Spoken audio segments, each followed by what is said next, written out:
자, 오늘 말씀의 제목은 광야의 무덤입니다. 우리 다 같이 한번 해보도록 합니다. 광야의 무덤. 제목이 조금 심각한 제목이다, 그죠? 광야의 무덤. 여러분, 역사에 대해서 우리는 어떤 정의를 가지고 있습니까? 역사란 무엇입니까?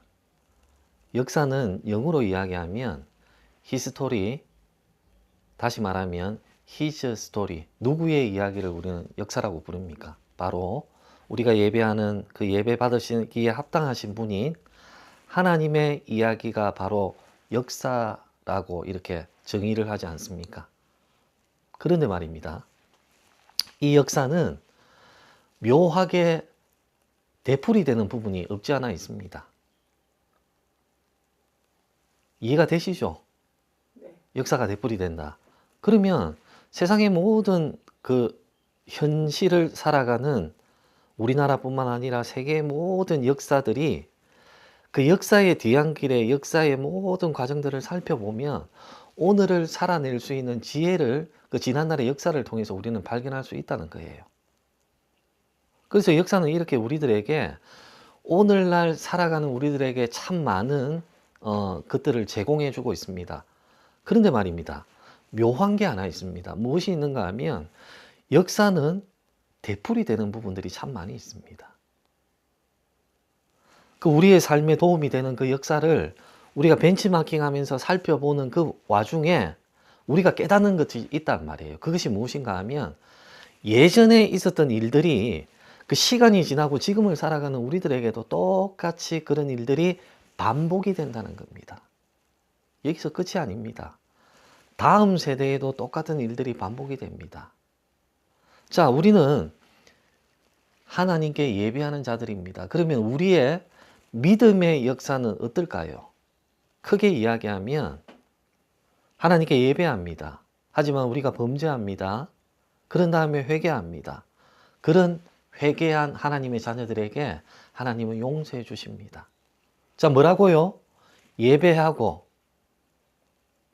범죄하고 회개하고 하나님은 용서해 주시는 이런 역사의 사이클이 똑같이 반복이 되고 있습니다. 여러분 놀랍지 않습니까? 무엇을 우리들에게 이야기하고 있습니까? 우리들의 연약함, 우리들의 부족함을 그 믿음의 역사 속에서 분명하게 나타내고 있는 것 아닙니까? 시간이 지남에도 불구하고 여지없이 우리는 하나님께 예배하는 자들이라고 이야기하고 있음에도 불구하고 또 범죄하고 맙니다. 그리고 하나님께 또 그 아픔을 토로하는 회개를 하기 시작합니다. 그리고 그 회개를 받으신 하나님은 우리를 용서해 주시는 겁니다. 이런 걸 보면 우리가 참 연약한 존재임을 바라볼 수 있는 것 아닙니까?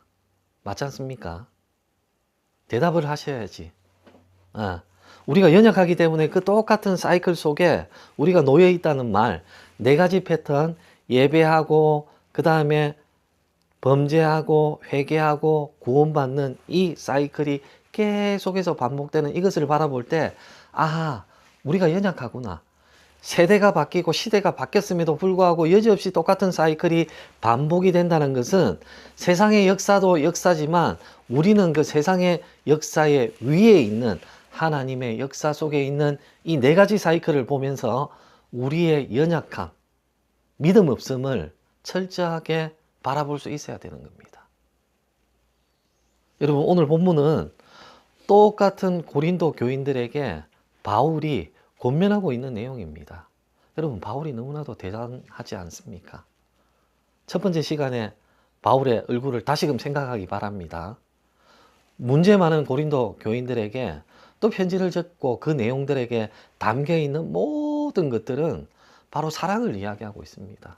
그래서 궁극적으로 그 사랑을 어디까지 끌고 가는가 하면 부활하신 예수 그리스도, 그래서 이 땅을 살아갈 때 예수 그리스도가 십자가에 못 박혀 죽으신 것이 아니라 부활하신 그 예수 그리스도, 내가 고린도 교인들에게 주구장창 이야기했던 그 사랑의 본질이신 본체이신 예수 그리스도의 부활하심을 우리가 붙들고 살아가라 라고 말하는 내용이 고린도 전서 전체의 내용입니다. 자, 그러면 오늘 본문 가운데 바울은 그러면 이들에게 문제 많은 고린도 교인들에게 어떤 하나님의 역사를 이야기할까요? 여러분 궁금하시죠? 자, 그러면 본문으로 들어가도록 합니다. 1절 한번 읽어볼게요. 시작. 형제들아, 나는 너희가 알지 못하기를 원하지 아니하노니 우리 조상들이 다 구름 아래에 있고 바다 가운데로 지나며 아멘. 무엇을 이야기하고 있습니까? 출애굽의 여정을 이야기하고 있는 거예요. 아, 그렇구나. 역사를 통해서 우리는 배울 거 분명하게 있습니다. 그리고 하나님의 역사 속에서는 당연히 배울 게 있습니다. 오늘 10장을 시작하는 1절에는 그 역사, 하나님의 역사 가운데 무엇을 모세는 갖고 왔는가 하면, 아니 바울은 갖고 왔는가 하면 모세의 출애굽의 역사를 믿음의 역사 가운데 갖고 온 것입니다. 우리가 지난 시간에 6월절 어린 양을 이야기하면서 출애굽에 관해서 또 잠깐 나누었죠. 그죠? 자, 오늘 그 출애굽의 사건을 이야기하고 있는데 이 출애굽의 여정 가운데 붙들어야 될 것이 무엇이 있는지 편지를 받는 고린도 교인들에게 이야기하고 그리고 지금 예배하는 저와 여러분들에게 이야기하는 오늘 하나님의 말씀으로 붙들고 우리가 마음에 새기는 그런 놀라운 역사가 있길 바랍니다. 자, 구체적으로 한번 살펴볼게요. 자, 출애굽의 역사를 갖고 옵니다. 뭐라고 이야기합니까? 우리 조상들이 다 구름 아래에 있고, 자, 성경에서 구름이 딱 등장하면 우리는 그 구름을 하나님의 임재라고 봐도 됩니다. 구름은 하나님의 임재, 우리의 출애굽의 예정으로 한번 돌아가 보겠습니다. 낮에는 무슨 기둥? 구름 기둥으로 임재했지. 그죠? 하나님의 정권적인 보호하심을 나타냅니다. 하나님의 현현, 하나님의 임재, 그 구름, 우리 조상들이 다 구름 아래에 있고 하나님의 임재 아래에 있고 그리고 바다 가운데로 지나며 무엇을 이야기하고 있습니까? 홍해의 갈라짐을 이야기하고 있죠. 그죠? 자, 낮에는 구름 기둥으로 쭉 인도하시는 그 하나님의 임재, 그리고 죽을 위기에 놓여 있는 홍해를 갈라주시는 하나님의 놀라운 은혜. 자, 이 은혜를 이야기하고 있습니다. 자, 근데 놀라운 사실이 그 다음 절에 등장하고 있습니다. 자, 2절에 보면 모세에게 속하여 다 구름과 바다에서 세례를 받고 라고 이야기하고 있습니다. 자, 구름은 하나님의 임재라며요. 그리고 바다는 홍해의 갈라짐을 통해서 죽었던 자가 다시 살아나는 기적을 체험하는 장소가 바로 바닷가입니다. 그죠? 자, 이걸 모세는 오늘 뭐라고 이야기를 하는가 하면 세례다라고 이야기하고 있습니다. 자, 모세는 출애굽의 사건을 딱 가져오면서 성례전에 대해서 이야기를 하고 있습니다. 세례에 대해서. 자, 기독교에서 성례라고 이야기하는 것은 두 가지가 있는데 무엇입니까? 첫 번째는 세례예요. 두 번째는 성찬. 맞아요. 성만찬이라고 이야기를 하잖아요. 그죠?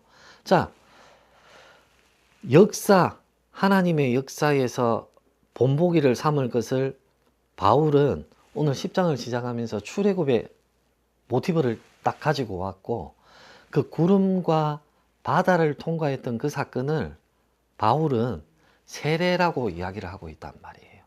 왜 세례라고 이야기를 했을까? 분명한 이유가 있겠죠. 여러분, 당시에 고린도 교인들의 생활 대해서 우리가 첫 번째 시간, 두 번째 시간을 통해서 우리가 너무나 다 잘 알고 있죠. 그죠? 자, 그들은 헬라 철학의 영향력 아래 있습니다. 그들도 세례를 다 받은 자이고 성찬식을 하고 성만찬에 참여하고 있는 믿음의 자녀들이란 말이에요. 그런데 말입니다. 그들 가운데 문제가 발생을 했습니다. 어떤 문제가 발생을 했는가 하면 한 번 구원받았으면 끝이라고 생각합니다. 더 정확하게 이야기를 하면 한 번 구원받은 자는 이 구원을 다 이루었다고 생각하는 것입니다. 그래서 우리가 지난주에 말씀을 나눴던 것처럼 교회 안에 그 엄청난 음행이 들어왔음에도 불구하고 나는 완전한 구원을 이룬 자야.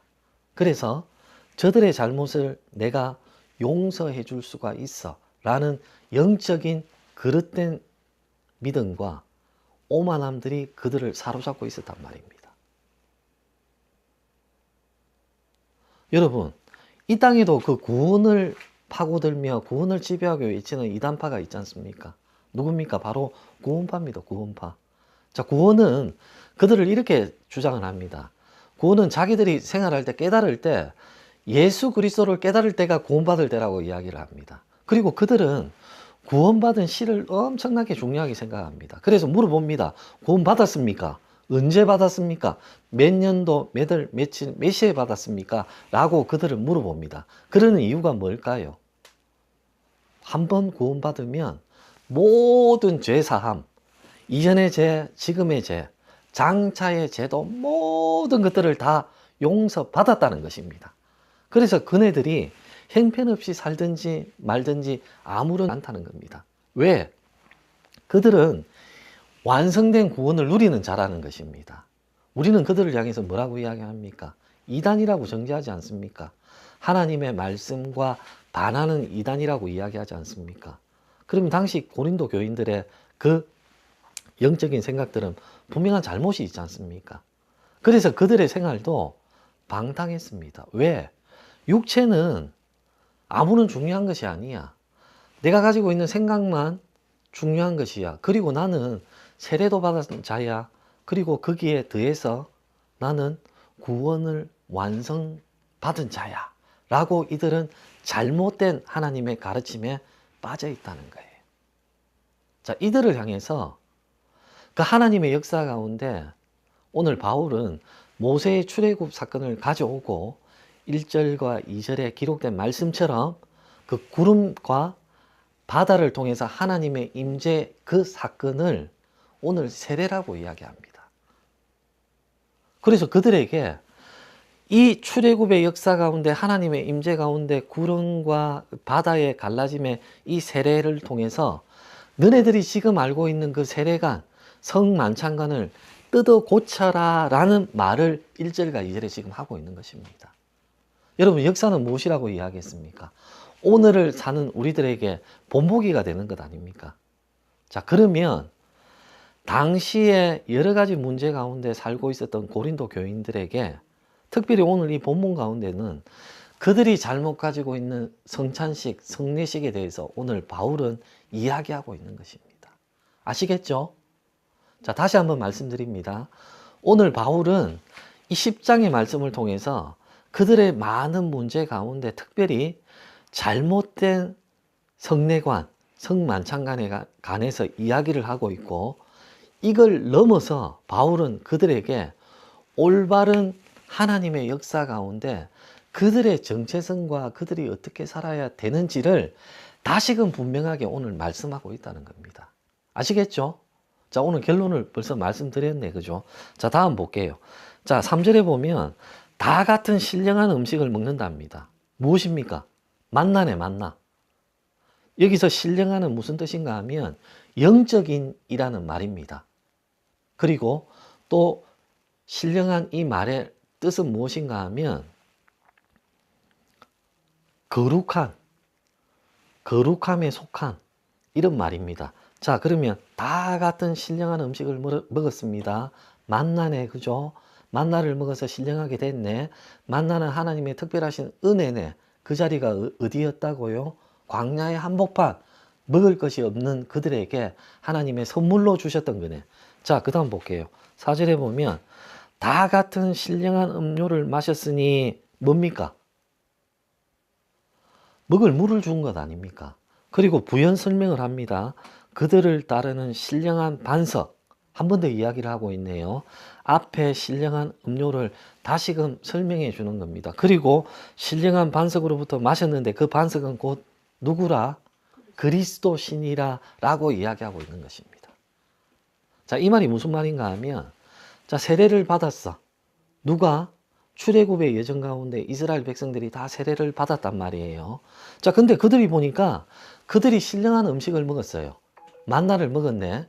그리고 그들은 신령한 음료를 먹었네. 그러면 신령한 만나와 신령한 반석에서 나오는 물을 마셨고 한 번만으로 끝나는 신령이 아니라 두 번씩이나 연결된 신령한이면 그들이 어떤 사람이란 말이에요. 그들은 영적인 사람이라고 이야기를 하고 있는 거예요.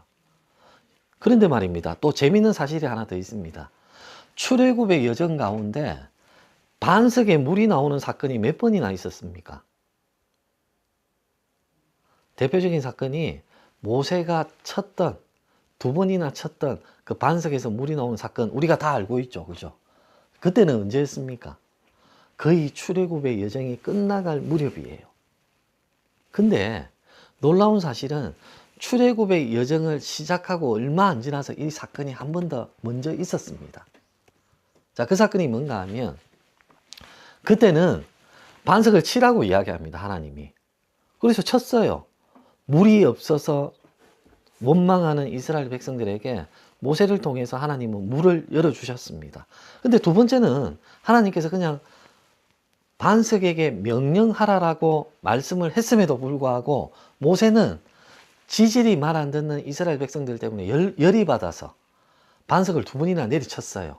그래서 하나님은 그것 때문에 애굽으로 그 출애굽의 여정 가운데 하나님의 약속의 땅에 들어가지 못할 것이라고 모세에게 이야기한 그 사건이 바로 2번째 물 사건입니다. 여러분, 하나님의 은혜가 놀랍지 않습니까? 출애굽의 여정 가운데 그 첫 번째 출애굽에 시작할 때 하나님은 물을 주시고 끝날 무렵에 하나님께서 물을 공급해 주셨다는 것은 그 아무것도 없는 광야 땅을 살아가는 그들을 사랑의 표현으로 만나도 주시고 메추라기도 주시고 원망 불평하는 그들을 향해서 물도 주시면서 그들을 길러주셨던 하나님의 사랑 아닙니까? 그 사랑을 오늘 바울은 이야기하고 있습니다. 자, 5절에 보면 장면이 전환이 됩니다. 그러나가 등장을 하네요. 그죠? 자, 한번 읽어볼게요. 5절 시작. 그러나 그들의 다수를 하나님이 기뻐하지 아니하셨으므로 그들이 이 광야에서 멸망을 받았느니라. 아멘. 오늘 이것이 키포인트입니다. 자, 앞에 1절에서 4절까지 간략하게 한 번 더 정리를 해봅니다. 모세는 하나님의 역사의 사건을 갖고 오기 시작합니다. 그 사건이 이스라엘 백성들의 출애굽의 여정을 사건을 가져오기 시작을 합니다. 그리고 모세는 독특하게 구름과 홍해를 건넜던 이 사건을 세례와 딱 연결시키는 겁니다. 그리고 덧붙여서 이야기하는 게 그들이 다 같은 신령한 음식을 먹고 영적인 음식을 하나님께 공급받았고, 그리고 4절에 보면 다 같은 신령한 음료를 먹었어. 그죠? 자, 그리고 하나님의 놀라운 그 은혜 가운데 출애굽의 여정을 가는데, 그러면 그들이 신령한 음식과 음료를 먹었으면 영적인 사람으로 완성이 되었어야 됨에도 불구하고 그들이 다 광야의 한복판에서 죽었다는 거예요. 그래서 광야에는 무엇이 있었을까요? 무덤이 있겠지. 오늘 말씀의 제목은 뭐다? 광야의 무덤인 거예요. 무덤 보는 거 좋아하는 사람 있다 없다? 없어. 그지? 그죠? 그렇지만 오늘 제목이 이야기하는 광야의 무덤은 분명하게 이 편지를 받는 고린도 교인들에게 유익함이 있고, 그리고 시간을 지나서 지금을 살고 있는 저와 여러분들에게도 그 유익함이 너무너무 많이 있습니다. 자, 볼게요. 한 번 더 5절을 보면, 그러나 그들의 다수를, 왜 전체가 아니라 다수일 거야. 두 사람은 들어갔네. 누구예요? 여호수아와 갈렙이다. 수많은 이스라엘 백성들이 출애굽의 여정을 했고, 그 출애굽의 1세대, 출애굽 세대 중에 딱 두 사람만 들어간 거예요. 그리고 그들을 통해서 출애굽의 2세대들이 그 약속의 가나안 땅에서 그 죽었던 1세대를 본받지 아니하고 그들이 믿음 안에서 또 하나님을 온전하게 예배하면서 살아가라라고 이야기하고 있는 것 아닙니까? 그렇죠? 대답을 해야지. 고개도 더 많이 끄덕끄덕거리고. 맞잖아요. 그죠? 잠이 옵니까? 참으시기 바랍니다. 오늘 이 말씀은 너무나도 중요한 말씀이에요. 자, 6절에 보겠습니다. 근데 5절 끝절에 보면 그들이 이 광야에서 멸망을 받았느니라. 멸망. 죽었다는 거예요. 그죠? 그러면 무덤이 있겠네. 광야에는. 마치, 자, 6절. 이러한 일은 뭐예요? 광야에 죽은 그들을 무덤, 광야에 죽었던 그들의 무덤이다. 그죠? 뭐가 된다고 이야기합니까? 우리의 본보기가 된다고 이야기를 해요. 그러니까 역사는 현재를 살아가는 우리들에게 본보기가 됩니다. 맞습니다. 그죠? 근데 그 역사 중에 오늘 바울은 출애굽의 여정을 들고 왔네. 다 그들은 세례받은 자요, 하나님의 은혜를 누렸던 자임에도 불구하고 그들은 어떻게 됐다? 다 광야에서 거의 다가 죽었어. 여호수아와 갈렙을 빼고. 자, 무슨 이야기를 하고자 합니까? 지금을 살아가고 있는 고린도 교인들도 다 세례를 받은 자예요. 똑같네. 다 신령한 음식을 먹었던 자예요. 신령한 음료를 먹었던 자예요. 그리고 고린도 교인들은 어떤 자부심을 가지고 있다? 맵부심이 아니라 그들은 영적인 자부심을 가지고 있는 거예요. 나는 구원을 다 어떻게 했다? 이루었다. 라고 이야기를 한단 말이에요. 자, 오늘 바울은 그 출애굽의 여정을 딱 갖고 오면서 그래, 맞아. 출애굽의 여정 가운데 우리의 조상들도 다 세례를 받은 자야. 그리고 너희들이 외치는 신령한 자가 맞아. 똑같네. 근데 다른 게 있어. 뭐가 달랐지? 그들은 다 광야에서 죽었어. 그들이 어떤 자? 신령한 자임에도 불구하고 그들은 다 죽었단 말이에요. 그러면 이 역사를 가지고 오면서 바울은 지금을 살고 있는 고린도 교인들에게 영적인 자만감을 갖고 있는 그들에게 무슨 이야기를 지금 하고 있는 거예요? 그렇게 살지 마라. 너네들도 죽는다는 거예요. 이들의 생각은 나는 구원을 다 이루었어. 예수 그리스도 다시 오실 이 땅에 나는 그냥 아무 걱정도 없이 이렇게 살아도 하나님께 우편에 갈 수가 있어. 이런 착각 속에 빠져있는 그들을 향해서 지금 경종을 울리고 있다는 거예요. 얘들아, 잠깐 봐봐. 지금 우리들의 조상들이 있잖아. 우리가 너무나도 잘 알고 있는 위대한 모세를 따르는 자들이 있잖아. 그 모세를 따르는 중에 이들도 다 우리들하고 똑같이 세례를 받았어. 그리고 이들도 우리들과 똑같이 신령한 음식과 음료를 다 먹었어. 거룩한 자가 맞아. 그런데 그들이 어떻게 됐다? 광야의 무덤으로 다 죽어 있단 말이야. 그러면 너네들도 이렇게 살면 어떻게 된다? 똑같은 무덤 안으로 들어갈 수밖에 없어. 지금을 살고 있는 고린도 교인들에게 모세를 통한 이 광야의 죽음을 바울은 경종을 울리면서 그렇게 살지 말아라고 오늘 편지를 적고 있는 거예요. 자, 다음 내용을 볼게요. 자, 우리로 하여금 그들이 악을 절개한 것 같이 절개하는 자가 되지 않게 하려 함이니, 이유를 설명했지, 그죠? 자, 이 이유가 또 등장을 하기 시작합니다. 어디에 등장을 하는가 하면 11절 한번 읽어볼게요. 11절 시작. 그들에게 일어난 이런 일은 본보기가 되고 또 한 말세를 만난 우리를 깨우치기 위하여 기록되었는다. 똑같은 이야기를 하고 있네. 똑같이 뭐가 된다? 본보기가 된다. 그리고 하나 또 새로운 걸 덧붙이기 시작합니다. 뭡니까? 말세를 만난 우리를 깨우치기 위하여 기록되었느니라. 아멘.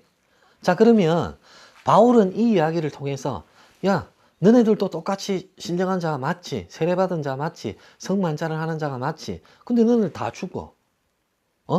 근데 이 사건이 지금을 살아가는 나와 고린도 교인들에게 본보기가 되었으면 좋겠어. 그래서 어떻게 됐으면 좋겠느냐고 11절에 뭐라고 기록이 되어 있는가 하면, 자, 말세를 살아가는 지금 우리들에게 깨우치기 위해서. 그래서 어떻게 살아라고요? 다시금 바르게 살아라 라고 이야기하고 있습니다. 너네들이 지금 자만하고 있는 영적인 오만함 다 죽었단 말이야. 광야의 무덤 안에 있어. 자, 그리고 너네들이 지금 구원을 다 이루었다는 것들 다 광야의 무덤 안에 있어. 너네들도 이 광야의 무덤을 바라보면서 그 무덤 안으로 들어가고 싶니? 안 그러면 이 광야의 무덤을 본보기로 바라보면서 말세를 살아가는 지금 다시 오실 예수 그리스도를 맞이할 때 우리가 회개하고 깨우치면서 살아갈 거야 라고 둘 중에 하나를 선택해라고 오늘 바울은 이야기하고 있는 거예요. 이해가 되죠? 너무나 중요한 이야기지. 자, 봅시다. 자, 이들은 구원을 다 이루었다고 생각을 했어요. 물론 헬라의 철학들이 그들을 막 사고를 개조를 시켰겠지. 그리고 그들의 삶의 터전이 너무나도 부흥돼 잘 사는 동네예요. 그리고 그 미국 서부 개척시대처럼 땅만 깃발만 꽂으면 그 땅이 내 땅이 되고 로마의 시민권자도 되고 먹고 사는데 아무 지장이 없어요. 근데 반면에 뭐가 있다? 영적으로는 썩었네. 그리고 음란이 판을 치는 동네. 향락과 그 다음에 먹고 마시고 놀자, 그래서 이렇게 죽자라는 이런 풍조가 고린도 교회 안으로도 깊숙하게 들어왔다는 거예요. 그래서 그들은 구원의 나는 다 이루었어 라고 이야기하고 있는 거예요. 하나님의 나라도 나는 벌써 다 이루었어. 예수 그리스도 이 땅에 오심도 다 이루었단 말이야. 왜? 예수 그리스도가 인간의 옷을 입고 이 땅에 오셨거든. 그들이 보았고 그들이 들었기 때문에 그들은 모든 것들이 완성이 되었다고 착각하고 있단 말이에요. 하지만 이게 완성이 되었나요? 아니지. 자, 하나님 나라 이미 이 땅에 왔어요. 지금 하나님의 나라는 벌써 시작이 되고 있어요. 하지만 완성은 아직이에요. 그 완성은 언제 된다? 예수 그리스도가 이 땅에 다시 오실 때 이미 시작된 하나님의 나라가 비로소 아직 완성되지 않았던 이 세대를 지나서 예수 그리스도가 이 땅에 오실 때 비로소 온전하게 완성이 된다는 거예요. 우리의 믿음은, 우리의 구원은 이미 예수를 알고 죄인이라 고백하고 예수의 은혜로 구원받은 자가 맞아요. 근데 구원이 완성이 됐나? 아니지. 이미 구원받은 자이지만 살아가면서 똑같이 예수 그리스도가 이 땅에 오셨을 때 우리의 구원은 비로소 완성이 된다는 거지. 아직 구원도 완성이 안 됐다는 거예요. 우리의 믿음도 마찬가지 아닙니까? 근데 이들은, 고린도 교인들은 착각 속에 빠져 있는 거예요. 나는 거룩한 자야. 벌써 구원을 다 이루었어. 하나님의 나라도 이루었어.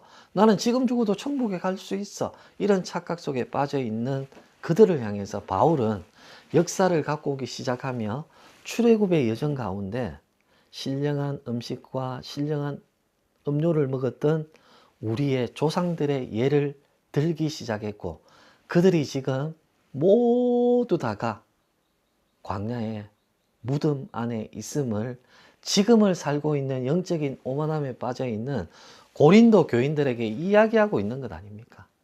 똑바로 바라봐. 그 무덤 안에서 너희들도 똑같이 들어갈래? 아니면 이걸 본보기로 삼아서 다시금 깨우치면서 살아갈래? 오늘 6절과 11절의 두 절에 걸쳐서 본보기로 이야기하고 있는 바울의 마음. 참 귀하다, 그죠? 맞지 않습니까? 우리가 신앙생활 하면서 저도 마찬가지예요. 저도 아까 말했던 믿음의 역사 4가지 사이클은 저 역시도 이해될 수가 없잖아요. 자, 봅시다.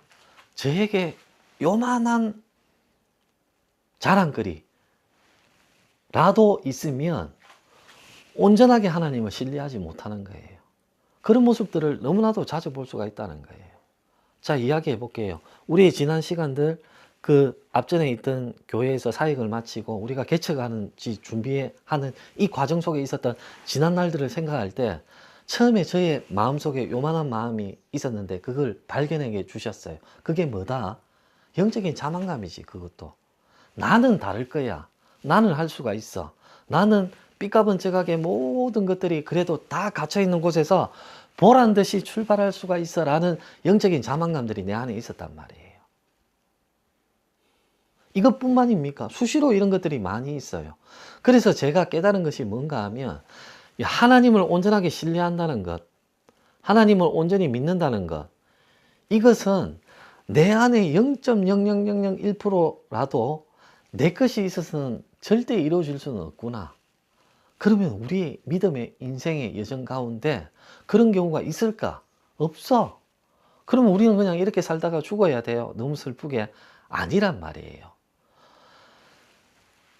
예수 그리스도가 사랑으로 보내주신 성령님을 의지할 때는 나의 부족함을 뛰어넘어서 하나님께 갈 수 있고 예수 그리스도의 뜻에 합당한 자로 살아갈 수 있게 만들어 주신다는 거예요.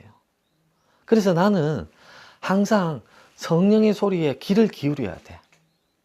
성령이 말씀하시는 것을 바라볼 수 있어야 된단 말이에요. 안 그러면 똑같은 4개의 사이클 속에 살다가 죽을 수밖에 없다는 거예요. 자, 그 뒤에 말씀을 봅니다. 7절 볼게요. 한번 읽어볼게요. 7절 시작. 그들 가운데 어떤 사람들과 같이 너희는 우상 숭배하는 자가 되지 말라. 기록된 바 백성이 앉아서 먹고 마시며 일어나서 뛰논다 함과 같으니라. 아멘. 자, 이제는 본격적으로 그들을 지적하기 시작합니다. 첫 번째 뭐가 등장을 했네? 우상 숭배하는 자 이야기합니다. 그들 가운데 어떤 사람들과 같이 너희는 우상 숭배하는 자가 되지 말라. 그들 가운데 어떤 사람들 누굽니까? 출애굽의 여정을 해서 무덤 속에 있었던 자, 빠져 있는 자. 자, 그들과 똑같이 너희는 우상 숭배하는 자가 되지 말라. 근데 그들이 어떤 자였다고요? 다 신령한 음식을 먹은 자고 신령한 음료를 먹었던 자임에도 불구하고 그들은 우상 숭배를 합니다. 지난 시간에 이야기했던 우상 숭배 고린도 교회에 있는 이거 똑같이 연결되는 거네요. 그죠? 여러분, 근데 우상 숭배가 우리가 알지 못하는 범위가 너무나도 넓어요. 내 자신을 의지하는 것도 우상 숭배다 아니다. 우상 숭배 범주 안에 들지. 내 생각도 마찬가지고. 그런 종류들이 너무나도 많이 있단 말이에요. 음란에 국한시켜서 우상 숭배, 아니 우상 숭배, 그러니까 그냥 하나님 말고 다른 곳에 절하는 것이 우상 숭배가 되는 것이 아니라, 물론 그것도 되지만 십계명이 가리키는 것과 똑같이 나 외에 다른 신을 섬기지 말라는 것은 그 당시에 하나님도 섬기고 세상신도 섬겼던, 그 세상신을 섬겼던 이유가 뭐다? 먹고 살기 위해서 섬겼던 그들을 향해서 이야기하고 있는 거예요. 우리도 마찬가지지. 지금을 살고 있는 우리들도 이거 좀 잘 살기 위한 건데, 내가 먹고 살기 위해서 하는 건데, 이렇게 하나님께 타협을 하고 딜을 하는 부분들이 엄청나게 많다는 거예요. 자, 이런 것들을 지적하고 있습니다. 마치 8절 한번 볼게요. 시작. 그들 중에 어떤 사람들이 음행하다가 하루에 23,000명이 죽었나니 우리는 그들과 같이 음행하지 말자. 모압 여인들과 짝짝꿍됐던 사건들을 이야기하고 있는 것 아닙니까? 그죠? 자, 이들이 다 출애굽의 여정 가운데 가고 있단 말이에요. 그죠? 자, 이 출애굽의 여정이 믿음의 여정하고 똑같습니다. 거기에서 일어났던 모든 것들이 또 되풀이 되며 형태는 약간 다르게 하지만 타산지석이 되는 거예요. 오늘 바울이 두 절에 걸쳐서 이야기했듯이 우리들의 본보기가 분명하게 된다는 거예요. 자, 이들이 하루에 23,000명이 죽었으니 우리도 그들과 같이 음행하지 말자라고 두 번째는 음행에 대해서 이야기하고 있습니다. 맞죠? 자, 9절 한번 또 읽어볼게요. 9절 시작. 그들 가운데 어떤 사람들이 주를 시험하다가 뱀에게 멸망하였으니 우리는 그들과 같이 시험하지 말자. 시험하지 말자라고 이야기하네. 불뱀의 사건 이야기하잖아요. 그죠? 자, 이 모든 것들이 어느의 가정에 있었다? 출애굽의 여정 가운데 있었단 말이에요. 그들은 어떤 사람이었다? 세례를 받은 자, 그리고 신령한 음식과 신령한 음료를 먹고 마시는 자입니다. 자, 오늘날로 이야기하면 그들은 다 세례교인이에요. 그리고 때마다 그해지는 성만찬에 참여하는 교인이란 말이에요. 그리고 하나님의 말씀을 듣는 자들이란 말이에요. 그리고 애찬을 합니다. 교제를 합니다. 그리고 종교란에 기독교라고 동그라미를 치는 이 땅을 살아가고 있는 우리들도 해당이 된다, 안 된다? 분명하게 되는 거예요. 첫 번째, 그들을 향해서 우상숭배하는 자가 되지 말라고 이야기를 하고, 두 번째, 음행하지 말라는 자라고, 음행하지 말라라고 이야기를 하고, 세 번째, 시험하지 말라라고 이야기하고 있습니다. 그리고 마지막으로 10절 끝에 보면 원망하지 말라라고 이야기를 하고 있어요. 자, 정리를 해볼게요. 우상숭배하지 마라, 음행하지 말라, 시험하지 말고 원망하지 말라. 우리들의 연약함의 대표적인 것들을 이야기하고 있는 것 아닙니까? 그죠? 자, 그게 뭐다? 그게 뭐다? 음행하지 말고, 그러니까 우리가 어떨 때 우상숭배하고 반대로 생각합니다. 우리가 어떨 때 우상숭배하고 음행에 무뎌지고 그 다음에 하나님을 시험하고 잣대를 대고 의심하고 그 다음에 하나님께 불평불만과 원망을 합니까? 우리가 어떨 때 하나님을 온전하게 신뢰하지 못할 때 이런 현상이 여지없이 드러난단 말이에요. 자, 그러면 무엇을 이야기하고 있지? 오늘 바울은 역사의 본보기를 가져오기 시작하는데 그게 출애굽의 여정이란 말이에요. 그 이유는 뭐다? 영적인 오만함과 잘못 알고 있는 성만찬만 누리면 그냥 나는 구원받을 수 있어. 그리고 한번 구원받은 자는 영원하게 구원해서 떠나지 않는 거야 라는 잘못된 생각을 가지고 있는 고린도 교인들에게 출애굽의 여정을 보고, 야, 똑같이 너네들과 똑같이 우리 조상들의 신령한 조상들 다 죽었어. 너네들도 이렇게 살면 다 죽을 수 있어. 하지만 본보기로 삼아서 깨우치면 돼. 다시 오실 예수 그리스도, 부활하신 예수 그리스도를 우리가 다시 붙들면 돼 라고 오늘 이야기하고 있는 것 아닙니까? 그리고 그들은 신실하지 못하고 믿음이 약하고 하나님을 향한 온전한 신뢰가 없기 때문에 현실이 주는 유익함과 풍족함에 그냥 빠져있기 때문에 바로 보지 못하는 거예요. 그래서 내가 생각하고 내가 행하는 이런 것들이 올바르다라는 잘못된 착각 속에 이들은 살고 있는 것 아닙니까? 여러분, 그러면 나는 어떻게 살아야 되죠? 그냥 그 출애굽 여정 속에 그냥 죽었던 믿음의 조상들처럼 무덤 안으로 들어가시겠습니까? 아니면 오늘 바울의 권면처럼, 두 번에 걸친 권면처럼 깨닫고 그 무덤을 바라보면서 무덤을 타산지석으로 삼고 내가 깨닫고, 아, 내가 무덤이 나의 본보기가 되며 사시겠습니까? 다시 한번 이야기하면 여러분들은 광야의 무덤이 무엇인지 살펴볼 수가 있어야 되는 거예요. 오늘 바울은 우상숭배와 음행과 시험과 원망이라고 이야기하는 이런 것들이 내가 하나님을 온전하게 신뢰하지 못하는 그 상황 가운데 터져나오는 것들이라고 발견했단 말이에요. 그러면 내 인생 가운데 이 하나님을 신뢰하지 못하는 광야의 무덤 안에 있는 것들이 무엇인지 구체적으로 생각을 하는 시간을 가져야 되는 것이에요. 그래서 바울이 무덤 안에 들어갈래? 안 그러면 그 무덤이 본보기가 되어서 깨달으면서 다시금 살아갈래? 라는 이 물음에 우리는 이번 한 주간에 답을 할 수가 있어야 된다는 거예요. 물론 신앙생활이 쉽지가 않습니다. 어렵습니다. 목사인 저도 신앙생활 하는 게 결코 쉽지가 않아요. 하지만 세상에서 열심히 일하고 저도 일을 해봤기 때문에 그 마음을 누구 못지않게 잘 알고 있습니다. 그리고 주일날 될 수 있으면 좀 영적인 위안과 육체적인 편안함으로 힐링을 받고 싶어하는, 바쁘게 살아가고 힘들게 살아가고 있는 그리스도인들이 교회에서 여러 가지 봉사를 맡고 그 다음에 이 일도 하고 저 일도 하고 바쁘게 분주하게 살아가는 것들 알고 있어요. 분명히 이거는 질서 있게 바뀌어야 됩니다. 이렇게 살다 가면 누가 번아웃이 안 되겠습니까? 너무나도 힘들게 이것도 맡고 저것도 맡고 질서 있게 조금 바꾸는 작업들이 이 땅에 하나님께서 세워주신 교회에 봉사자라고 이름하면서 봉사 때문에 원망하고 시험 들고 하나님을 떠나는 그들보다도 오히려 이렇게 질서 있게 바뀌면서 내가 할 수 있는 분량만 책임지며 온전하게 하나님과의 관계가 올바르게 쓰면 그것이 더 지혜로운 믿음 생활을 하는 자가 아닐까 생각이 되는 겁니다. 여러분, 바울이 대단하지 않습니까? 회초리 들면 끝난 일 아닙니까? 너 가만히 있어. 내가 언젠가는 내 고린도 교회에 갈 일이 있을 거야. 그러면 내가 그때 나가고 너희들 가만히 안 놔둘 거야. 뭐 다리를 부서뜨릴 거야. 그래서 너희들 사람 되게 내가 만들어야지. 왜? 내가 영적인 아버지고 1년 6개월 동안 너희들을 믿음으로 양육했잖아. 그런데 이따구로 살아. 맞아야지. 그러면 참교육 당해야지.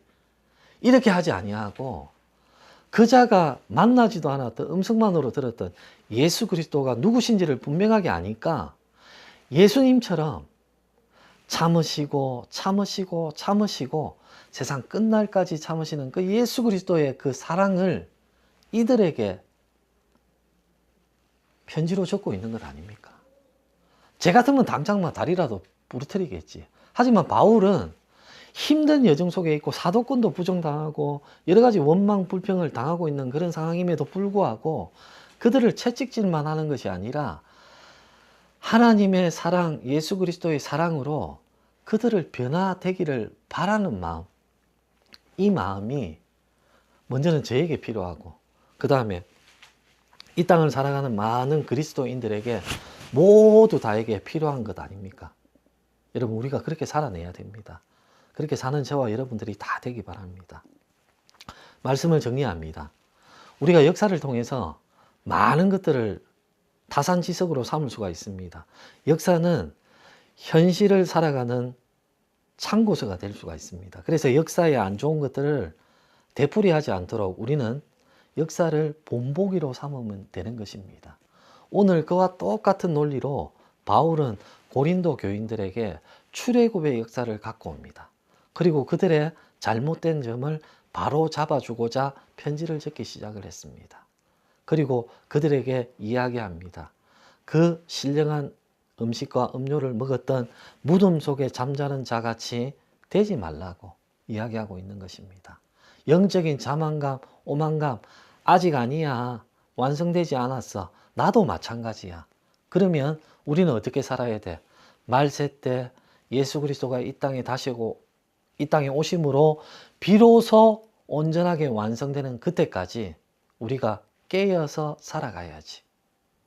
세상이 어떠하든지 간에, 그리고 잘못된 교회가 어떠하든지 간에, 그럼에도 불구하고 우리는 깨어서 역사를 보며 우리의 잘못된 점을 다시금 올바르게 바라볼 수 있어야지 라고 지금을 살아가고 있는 우리들에게도 바울은 외치고 있는지 모르겠습니다. 저는 천국 가면 바울을 참 만나보고 싶어요. 모세도 만나보고 싶고 바울도 참 만나보고 싶어요. 왜 그런가 하면 우리가 바울의 외모를 봤지 않습니까? 물론 100% 정확하지는 않겠지. 하지만 비슷하다고 우리가 생각되지 않습니까? 보면 너무나도 참 그래요.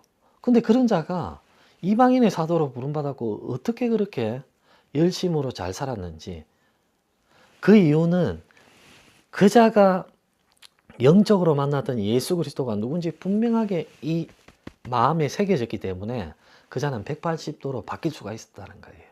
그러면 저의 연약함, 지금을 살아가고 있는 많은 교회에 속한 교인들의 연약함은 예수님이 누구신지를 올바르게 알지 못하는 까닭이겠네. 그 이유가 뭐다? 그 답이 뭐다? 바울은 그렇게 했기 때문에 완전하게 변화가 됐잖아요. 그죠? 증명이 된 사람인데 그렇게 살지 못한다는 것은 다른 말로 이야기를 하면 바울처럼 예수님이 누구신지를 완전하게 알지 못하면서 살아간다는 거예요. 그러면 우리는 어떻게 살아야 됩니까? 예수님이 누구신지 알기를 힘쓰면서 살아가야 돼요. 그러면 바울이 이야기했던 다 죽었던 광야의 무덤으로 있는 자같이 살지 아니하고 그 무덤을 바라보면서 이 땅에 오시고 다시 오실 예수님을 붙들면서 살아가야지 라는 본보기로 삼는 저와 여러분들의 다음 주가 되기를 원하고 저와 여러분들의 믿음의 여정이 다 되길 바랍니다.